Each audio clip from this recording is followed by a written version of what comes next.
Hello दोस्तों, कैसे हैं। आइए आज हम लोग प्रैक्टिस सेट नंबर 4 करने जा रहे हैं और इसके पहले 3 सेट हम लोग का प्रैक्टिस सेट हो चुका है। तो आज हम लोग का प्रैक्टिस सेट नंबर 4 है और पहला क्वेश्चन देखा जाए। प्रैक्टिस सेट नंबर 4 का पहला क्वेश्चन क्या दिया है।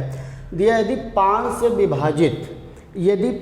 से विभाजित 3 क्रमागत संख्याओं का योगफल 225 है तो सबसे बड़ी संख्या क्या होगी। तो अब 5 से विभाजित 3 क्रमागत संख्या, तो आइए सबसे पहले आप कॉन्सेप्ट को समझ लीजिए। ये 5 से दिया है, हो सकता है कि एग्ज़ाम में 7 से दे दे, 14 से दे दे, 15 से दे दे, क्वेश्चन को चेंज कर सकता है। तो पूरी कॉन्सेप्ट हम समझ लेते हैं। तो देखिए 5 से जो विभाजित होने वाली पहला नंबर होगा वो क्या होगा, ये 5 होगा। 5 से विभाजित होने वाला पहला नंबर 5, फिर उसके बाद अगला नंबर कम मिलेगा 10, फिर अगला कम मिलेगा 15, फिर अगला कम मिलेगा 20। इसका मतलब 5 से विभाजित होने वाली अगर एक संख्या आपको पता चल गया तो अगली संख्या हर 5 के बाद मिलेगा, 5 गैप के बाद, 5 गैप के बाद मिलेगा। सही बात है। 5, 10, 15, 20, 25। तो 5 से विभाजित होने वाली पहली संख्या अगर हम x मान लेंगे तो अगली संख्या x + 5 होगी और फिर अगली संख्या x + 10 होगी। समझ पा रहे हैं आप। 5 आपको ऐड करना है। अब दिया है कि इनका योगफल 225 है, इसका मतलब x + 5 + x + 10 = 225। तो ये हो जाएगा 3x + 15 = 225, मतलब 3x = 225 - 15। तो 3x = 15 घटेगा 210, तो 3 × 7 = 21। तो x की वैल्यू कितनी आ गई, 70 आ गई। x की वैल्यू दोस्तों कितनी आ गई, 70। लेकिन आपसे पूछा था सबसे बड़ी संख्या, तो सबसे बड़ी संख्या हमारा x + 10। तो इसका मतलब 70 में 10 जोड़ा जाएगा, 80 आ जाएगा। 80 का मतलब ऑप्शन डी हमारा बिल्कुल करेक्ट हो जाएगा। डी ऑप्शन हम लोग का सही आंसर होगा। समझ पा रहे हैं आप। बहुत ही बेहतरीन क्वेश्चन रहा और नंबर सिस्टम का क्वेश्चन रहा और बहुत ही बेहतरीन क्वेश्चन। तो आइए नेक्स्ट क्वेश्चन किया जाए। Question number 2।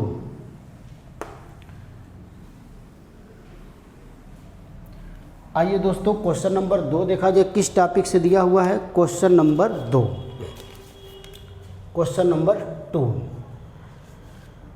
Time and work दिया। ए किसी काम को 18 दिन में कर सकता है।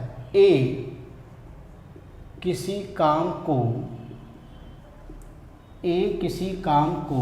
18 दिन में कर सकता है। ए किसी काम को 18 दिन में कर सकता है। उसने 12 दिन तक काम किया और शेष काम भी 8 दिन में पूरा किया। उसने 12 दिन काम किया, उसने 12 दिन काम किया और शेष काम भी 8 दिन में पूरा किया। शेष काम भी 8 दिन में पूरा किया। तो बी अकेले उसी काम को कितने दिन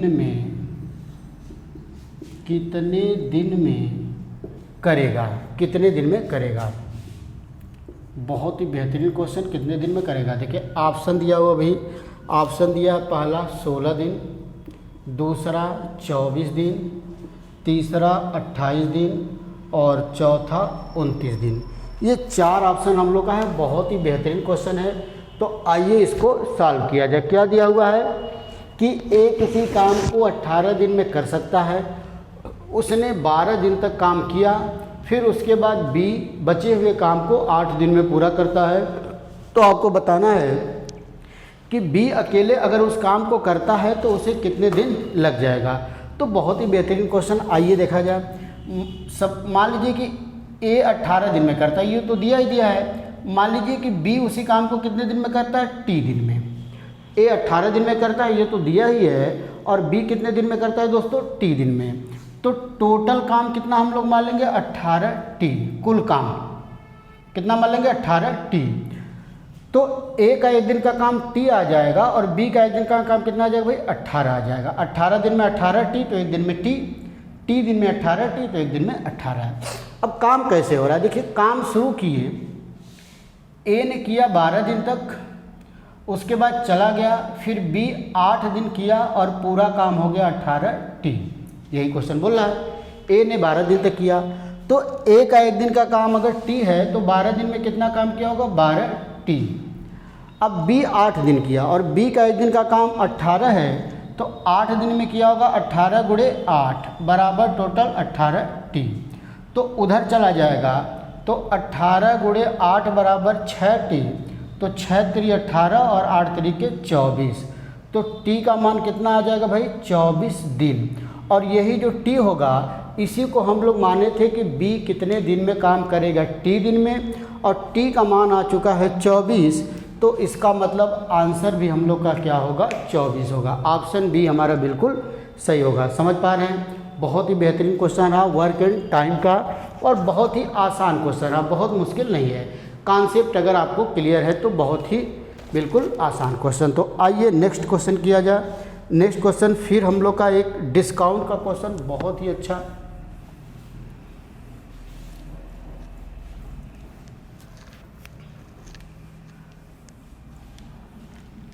आइए दोस्तों क्वेश्चन नंबर 3। क्वेश्चन नंबर 3 देखिए क्या दिया है, क्वेश्चन नंबर 3।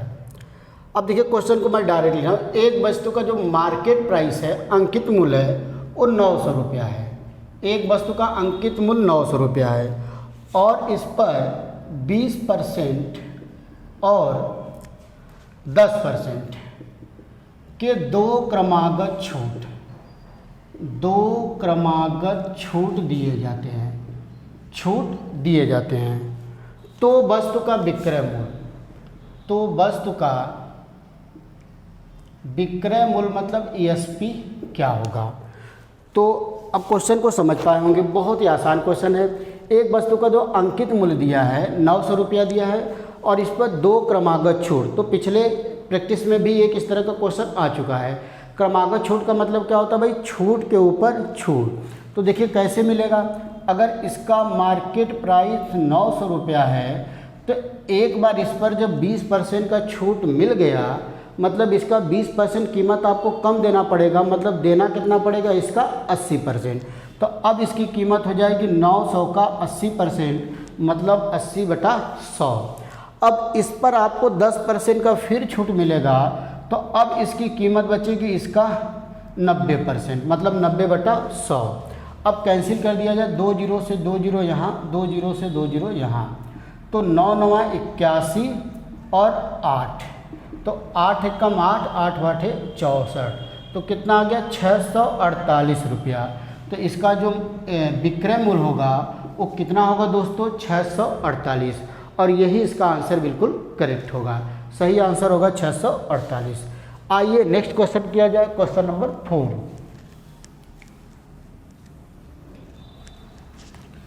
आइए दोस्तों क्वेश्चन नंबर 4 देखा जाए, किस टॉपिक का क्वेश्चन है, कौन सा क्वेश्चन दिया है।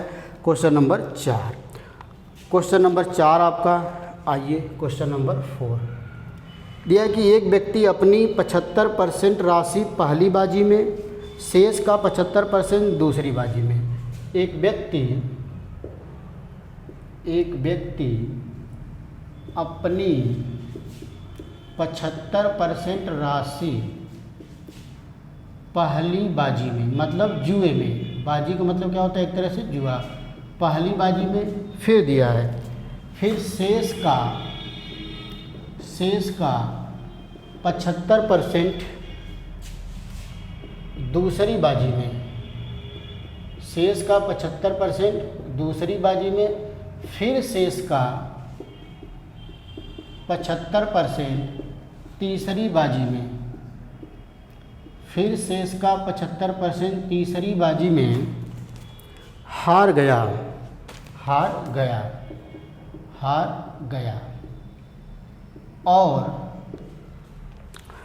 और केवल 2 रुपया लेकर घर लौटा। और केवल 2 रुपया लेकर घर लौटा तो उसकी प्रारंभिक राशि क्या है? तो उसकी प्रारंभिक राशि क्या है? प्रारंभिक राशि क्वेश्चन मार्क मतलब आप समझ जाएंगे क्या है, उसकी प्रारंभिक राशि क्या है। तो अब देखिए इस तरह का क्वेश्चन कैसे हम लोग करेंगे। तो एक व्यक्ति है जो कुछ धन लेकर गया जुए में, जितना भी धन लेकर गया था उसका 75% पहली बार हार गया, फिर जो बचा उसका 75% दूसरी बार हार गया, फिर जो बचा उसका 75% तीसरी बार हार गया। तो लास्ट में 2 रुपया लेकर लौटा। तो आपको बताना है कि शुरू में कितनी राशि लेकर गया था, मतलब उसकी प्रारंभिक राशि क्या है। तो मान लिया जाए कि उसकी प्रारंभिक राशि अगर x रुपया है, कितना है भाई? x रुपया। तो देखिए जब पहली बाजी में x का 75% हार जाएगा, मतलब जितना भी आपका राशि रहेगा उसका अगर आप 75% हार जाएंगे, इसका मतलब उसका 25% आपके पास बचा। तो इसका मतलब अब उसके पास बचा इसका 25%, और 25% का मतलब 25/100। कितना बचा? x का 25/100। अब जो भी बचा इसका 75% फिर हार गया। तो इसका मतलब अब पूरे का 25% फिर बच गया, पूरे का 25% फिर बच गया। तो अब ये जितना भी बचा हुआ, अब इसका 75% फिर तीसरी बाजी में हार गया, मतलब इस पूरे का 25% लास्ट में फिर बच गया। और ये टोटल लास्ट में किसके बराबर है? 2 रुपये के, क्योंकि बोल रहा है कि 2 रुपया लेकर घर लौटा। तो देखिए साल के जब 25 चौके 100, 25 चौके 100, 25 चौके 100, तो x बराबर 4 चौके 16, 16 चौके 64 बराबर 2। तो x बराबर हो जाएगा 64 गुणे 2, मतलब 2 चौके 8, 6 दूना 12। तो आंसर कितना आ जाएगा भाई? 128 रुपया। इसका मतलब प्रारंभिक राशि उसकी कितनी है? 128 रुपीज़, 128 रुपया। 128 रुपया लेकर वह घर से चला था। शुरुआत में उसके पास 128 रुपया था। तो ये हम लोग का क्वेश्चन नंबर 4 रहा। आप देख रहे हैं कि बहुत ही परसेंटेज का क्वेश्चन था, परसेंटेज चैप्टर से। तो आपका परसेंटेज का भी कॉन्सेप्ट रिवीजन हो जा रहा है तुरंत। तो यही प्रैक्टिस के सेट करने का फ़ायदा है। आप जहाँ कुछ प्रैक्टिस सेट कर लेंगे, आपको लगने लगेगा कि पूरी मैथ आपकी डेली पूरी मैथ आपकी रिवीजन हो रही है, आपको ऐसा महसूस होगा बिल्कुल। तो आइए नेक्स्ट क्वेश्चन अब दिया है। नेक्स्ट क्वेश्चन दिया है कि 72 किलोमीटर प्रति घंटा के चाल से चलने वाली 72 किलोमीटर प्रति घंटा की चाल से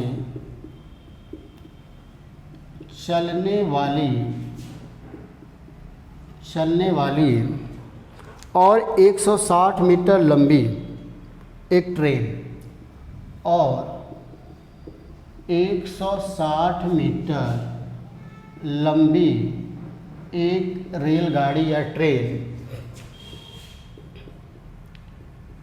रेलगाड़ी या ट्रेन किसी खंभे को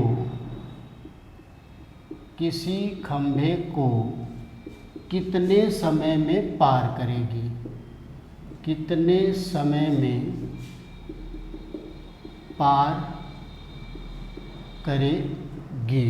समय में पार करेगी? ऑप्शन दिया हुआ है। पहला 8 सेकेंड, बी ऑप्शन है 9 सेकेंड, सी ऑप्शन हमारा है 4 सेकेंड, और जो डी ऑप्शन है वो है 6 सेकेंड। तो अब देखिए एक ट्रेन है, उसकी स्पीड दिया हुआ है, बोला है कि एक खंभे को कितने समय में पार करेगी। तो देखिए क्या कॉन्सेप्ट है इसके पीछे। मान लीजिए ए बी कोई ट्रेन है, इसकी लंबाई दिया 160 मीटर, यहाँ पर एक कोई खंभा है और इसकी चाल है 72 किलोमीटर प्रति घंटा। तो इसको हम लोग 5/18 से गुणा करके मीटर प्रति सेकेंड में बदल लेते हैं, क्योंकि इसकी लंबाई किस में दिया है? मीटर में। तो 18 चौके 72, इसका मतलब भी का मान आ जाएगा 20 मीटर प्रति सेकेंड। इसका मतलब अब हमारा क्वेश्चन क्या बन गया कि 20 मीटर प्रति सेकेंड के चाल से चलने वाली 160 मीटर लंबी ट्रेन एक खंभे को कितने समय में पार कर लेगी।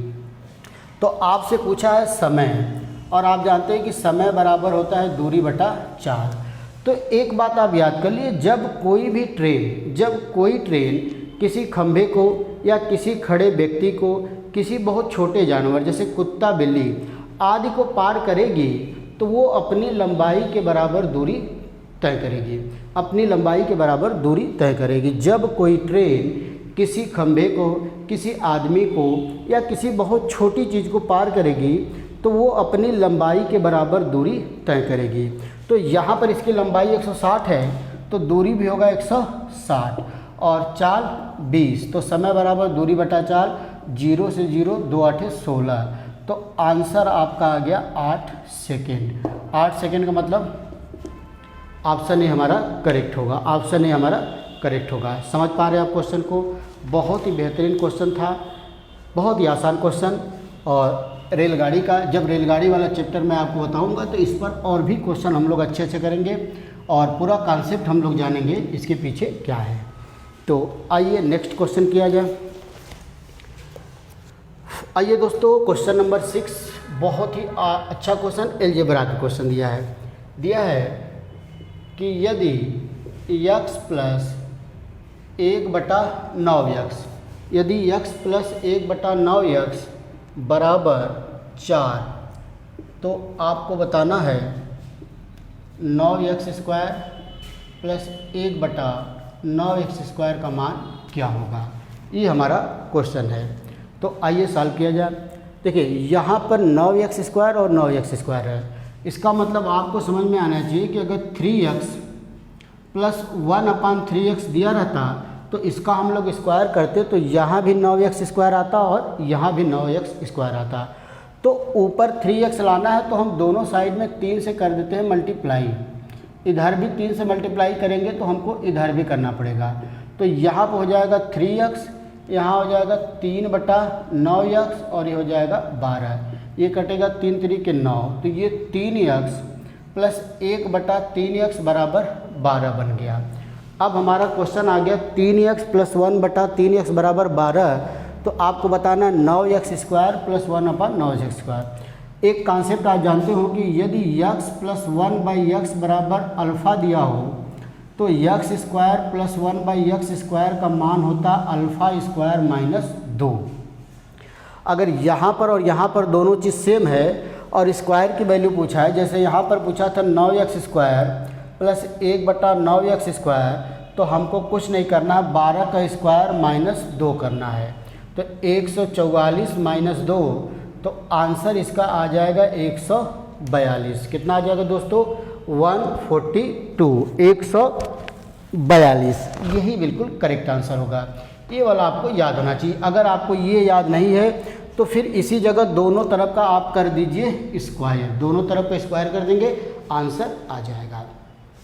समझ पा रहे हैं क्वेश्चन को सभी लोग? आइए नेक्स्ट क्वेश्चन करते हैं। बहुत ही बेहतरीन क्वेश्चन, अगला क्वेश्चन एक ज्योमेट्री का क्वेश्चन है, बहुत अच्छा क्वेश्चन दिया है, बिल्कुल थ्योरेटिकल क्वेश्चन है। दिया है कि एक त्रिभुज की तीनों भुजाओं क्या हो सकती है। क्वेश्चन है क्वेश्चन नंबर 7, ऐसे हम लोग लिख सकते हैं, किसी त्रिभुज की तीनों भुजाएं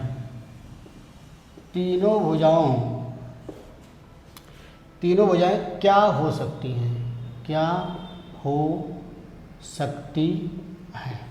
अब ऑप्शन देखिए दिया है, इसका कैसा दिया है। पहला दिया 2 सेंटीमीटर, 3 सेंटीमीटर, 6। जो बी ऑप्शन है वो 3, 4, 5, और जो सी ऑप्शन है 2.5, 3.5 और 6, और जो हमारा डी ऑप्शन है वो 4, 4 और 9। तो अब बोला कि इसमें से कौन सा ऐसा साइड है जो किसी भी त्रिभुज की तीनों भुजाएं हो सकती हैं। तो आप एक चीज़ याद कर लीजिए, किसी भी त्रिभुज में कोई भी त्रिभुज तभी बन सकता है जब किसी भी त्रिभुज के 2 छोटी भुजाओं का योग तीसरी भुजा से बड़ा होना चाहिए। किसी भी त्रिभुज में 2 छोटी भुजाओं का योग दो छोटी भुजाओं का योग ग्रेटर देन तीसरी भुजा, बराबर भी नहीं, ग्रेटर। किसी भी त्रिभुज में पहली ये प्रॉपर्टी है कि दो छोटी भुजाओं का योग तीसरी भुजा से हमेशा बड़े होने चाहिए। तो आप चेक कर लीजिए, इसमें 3 2 5 छोटा है, नहीं हो सकता है। दो छोटी है 4 3 7, ये 5 से बड़ा, मतलब यही वाला ऑप्शन होगा। अगर आप और भी ऑप्शन चेक करते तो नहीं होगा, जैसे 2.5 और 3.5, ये 6 होगा, बराबर हो गया, नहीं होगा। ये 4 4 8 छोटा हो गया, नहीं होगा, मतलब बी ऑप्शन हम लोग का करेक्ट होगा। समझ पा रहे हैं? बहुत ही आसान क्वेश्चन था, लेकिन आपको अगर कॉन्सेप्ट पता है तब। तो इसीलिए प्रैक्टिस सेट के देखिए ये ज़रूरत है। ये बहुत छोटा कॉन्सेप्ट है, हो सकता है कि आपको भूल गया हो, लेकिन अगर क्वेश्चन आप बीच बीच में रिवीजन करते रहेंगे तो ये सब चीज़ें आपको भूलेगा नहीं। तो आइए क्वेश्चन नंबर 8 देखा जाए। दिया है कि AD त्रिभुज ABC की माध्यिका है। AD त्रिभुज ABC की माध्यिका है, मतलब मीडियन माध्यिका है, और O इसका केंद्रक है, O केंद्रक है। दिया है यदि AO बराबर है 10 सेंटीमीटर, AO बराबर 10 सेंटीमीटर, तो OD की लंबाई क्या होगी? आपको बताना OD की लंबाई क्या होगी। तो आइए देखिए, मीडियन के बारे में थोड़ा सा समझ लेते हैं हम लोग। आपको मैं बता चुका हूँ पहले भी। किसी भी त्रिभुज की माध्यिका क्या होती है? किसी भी त्रिभुज में किसी भी शीर्ष से सामने वाली भुजा के मध्य बिंदु को मिलाने वाली रेखा होती है मीडियन, माध्यिका होती है। किसी भी त्रिभुज में किसी भी शीर्ष से सामने वाली भुजा के मध्य बिंदु को मिलाने वाली रेखा क्या होती है? मीडियन होती है।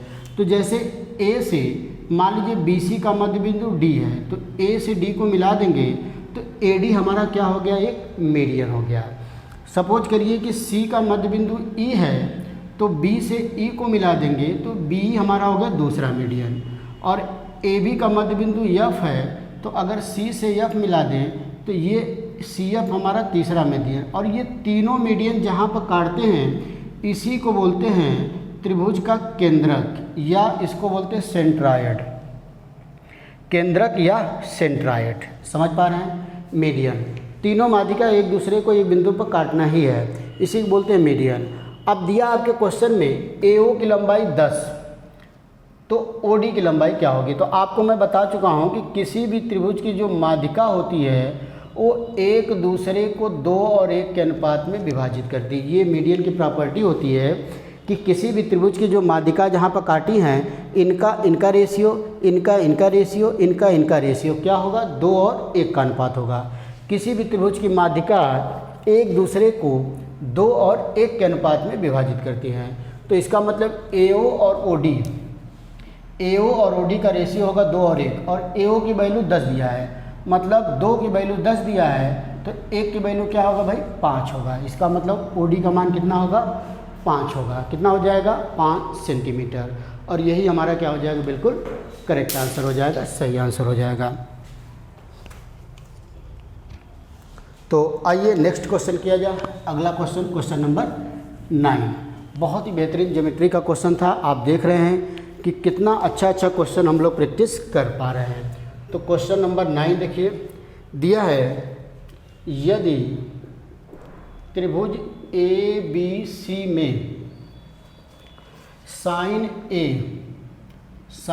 A बराबर cos B, तो cos C का मान क्या होगा? cos C का मान क्या होगा? क्लियर है? ऑप्शन भी दे दिया भाई, कड़ी में 3/2, B ऑप्शन 0, C ऑप्शन 1 और D ऑप्शन 1/√2। चलिए आइए देखते हैं। अब साइन A बराबर cos B दिया है, आइए यही शुरुआत करते हैं। साइन A बराबर cos B, तो इसको हम साइन A, cos B को हम साइन 90 - B लिख सकते हैं। क्योंकि sine 90 minus B cos B हो जाएगा। 90 और 270 डिग्री पर साइन कास में बदल जाता है, कास साइन में। तो यहाँ पर देखिए साइन है, साइन 90 माइनस ए, तो ये साइन साइन खत्म, तो थीटा की तुलना करेंगे तो ए बराबर होगा 90 माइनस बी, तो इधर आ जाएगा तो ए प्लस बी बराबर 90, ए प्लस बी बराबर 90। और आप जानते हैं कि किसी भी त्रिभुज में जो तीनों कोणों का योग होता है वो कितना होता है भाई, 180। कितना होता है, 180। तो अगर a प्लस बी का मान 90 आ चुका तो कोण C अकेले कितना होगा, 90 डिग्री होगा। कोण C का मान कितना होना चाहिए, 90 डिग्री। और हम लोग से पूछा था कास C मतलब कास 90 डिग्री, और कास 90 डिग्री का मान आप जानते हैं क्या होता है, क्या होता है, 0 होता है। कास 90 का मान 0 होता है। समझ पा रहे हैं? तो ये क्वेश्चन करने का तरीका हो गया।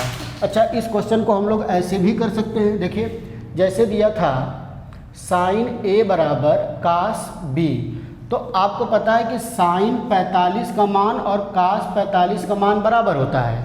जो साइन और कास होते हैं वो कहाँ बराबर होते हैं भाई, 45 डिग्री पर। जो साइन और कास होते हैं वो 45 डिग्री पर बराबर होते हैं। इसका मतलब ए का मान भी 45 होना चाहिए और बी का मान भी 45 होना चाहिए। ए का मान भी 45 और बी का मान भी 45। तो 45 पर 45 कितना हो गया, 90। मतलब ए प्लस बी कितना हो गया, 90। तो सी भी कितना होगा, 90 होगा। तो सी 90 होगा तो कास सी बराबर कितना हो जाएगा, 90 हो जाए, अरे सी 90 तो कास 90 बराबर 0 हो जाएगा। समझ पा रहे हैं? कई तरीका है, इसीलिए क्वेश्चन को आप जो है कि बहुत अच्छी तरीके से हम लोग डिस्कस कर रहे हैं, जितना भी तरीका पॉसिबल हो सके। आइए लास्ट क्वेश्चन, क्वेश्चन नंबर 10। ये भी ज्योमेट्री का क्वेश्चन है। दिया है कि त्रिभुज ए बी सी का अंतः केंद्र मतलब इन सेंटर, अंतः केंद्र आई है। त्रिभुज ए बी सी का अंतः केंद्र आई है और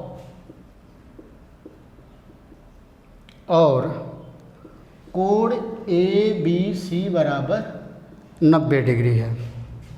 कोण ए बी सी भी 90 और कोण ए सी बी बराबर 70। तो कोण ए आई सी बराबर क्या होगा? समझ पा रहे हैं सभी लोग? बहुत ही बेहतरीन क्वेश्चन है। पहले तो हम लोग ट्रायंगल बना लेते हैं ए बी सी। पहले तो हमारा ए हो गया बी और ए हो गया सी। ये 90 डिग्री पहले ही दे दिया है और कोण ए सी बी ये भी दे दिया है 70 डिग्री। ठीक है, तो अंतः केंद्र क्या होता है ये एक बात आप जान जाइए। किसी भी त्रिभुज में शीर्ष कोण की अर्धक रेखा, किसी भी त्रिभुज में एंगल बाइसेक्टर, जैसे कोण ए है ना तो इसकी एक अर्धक रेखा हम लोग ऐसे खींच देंगे, कोण बी की अर्धक रेखा ऐसे खींच देंगे और कोण सी की अर्धक रेखा ऐसे खींच देंगे। ये तीनों रेखाएं जहाँ पे एक दूसरे को इंटरसेक्ट करती हैं उसी को बोलते हैं हम लोग अंतः केंद्र, मतलब angle bisector, intersection point of angle bisector. तो कोण ए की अर्धक रेखा मान लीजिए ए आई, कोण बी की अर्धक रेखा बी आई और कोण सी की अर्धक रेखा सी आई है। तो ये चीज़ है। तो इसका मतलब ये अर्धक रेखा है तो ये 70 होगा तो ये 35 होगा और ये भी 35 होगा, और ये 90 होगा तो ये 45 होगा और ये भी 45 होगा। तो अब देखिए अगर ये बी 90 है सी 70 है तो 0 9 7 16, मतलब ये दोनों 160 हो गए। तो कोण ए 20 होगा, कोण ए 20 होगा तो ये वाला 10 होगा और ये वाला भी क्या होगा 10 होगा। क्लियर हो गया? अब आपसे पूछा तो कोण ए आई सी, तो त्रिभुज ए आई सी में बात किया जाए।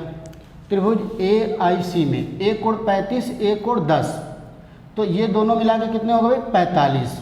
अगर ये दोनों कोण मिला के 45 हो गए और किसी त्रिभुज के तीनों कोणों का मान 180 होता है तो कोण ए आई सी बराबर होगा 180 माइनस 45 डिग्री, मतलब 135 डिग्री, 135 डिग्री। तो बहुत ही बेहतरीन ज्योमेट्री का क्वेश्चन था, इन सेंटर से रिलेटेड था, अंतः केंद्र से। तो ये हम लोग का 10 क्वेश्चन का प्रैक्टिस सेट रहा दोस्तों। उम्मीद है कि आपको ये प्रैक्टिस सेट पसंद आ रहा होगा। आप प्रैक्टिस सेट जरूर करिए। मैं बार बार फोकस कर रहा हूँ क्योंकि बिना प्रैक्टिस सेट के जब तक आप प्रैक्टिस सेट नहीं करेंगे तब तक आपको कभी लगेगा ही नहीं कि मैथ हमारा तैयार हो पाया। आप चैप्टर वाइज पढ़ते चले जाएंगे तो एक चैप्टर पूरा मैथ रिवीजन करने में आपको काफ़ी समय लग जाता है।